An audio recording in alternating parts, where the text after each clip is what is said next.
Well, hundreds of tech founders and leaders have signed an open letter calling on their industry to keep diversity, equity, and inclusion initiatives despite the pressure to roll them back.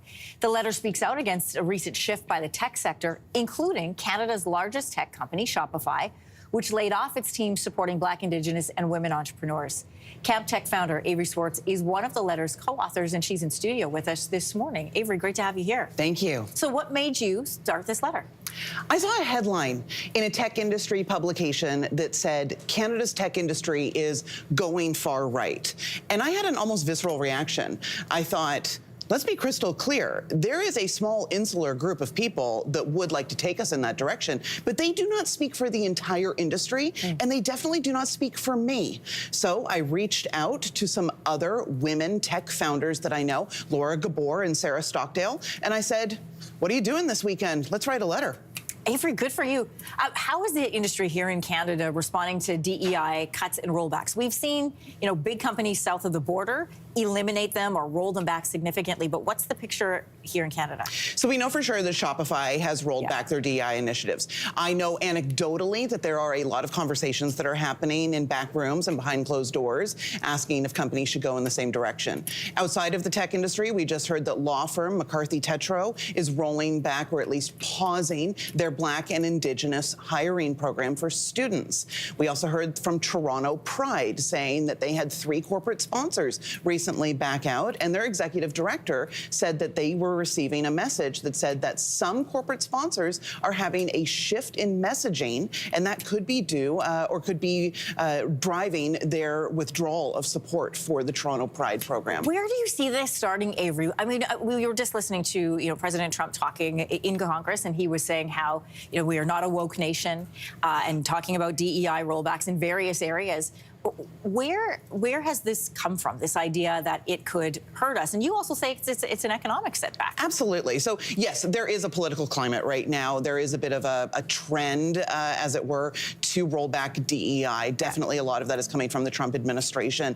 But when we look at DEI purely from an economic or business lens, it makes absolutely no sense to roll it back. So we know there have been countless studies that have shown that innovative teams come from diversity. People that come from different backgrounds, different lived experiences, they bring those with them to work. That makes their work more innovative.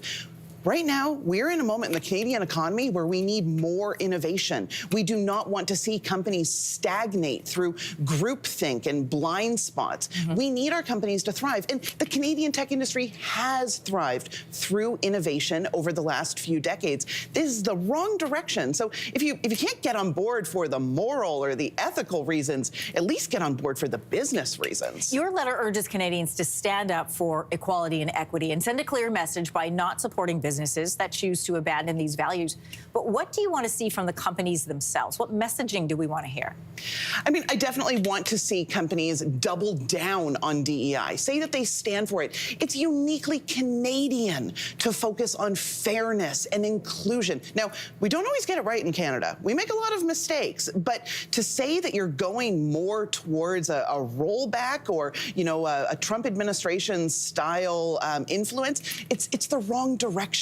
Can I ask you about AI, because this is an area of expertise of yours? We know that AI, people are fearful of AI taking over jobs. But we also know that artificial intelligence is programmed and set up, and those algorithms start because of human voices and faces, and that includes all spectrums, all genders, all races and cultures.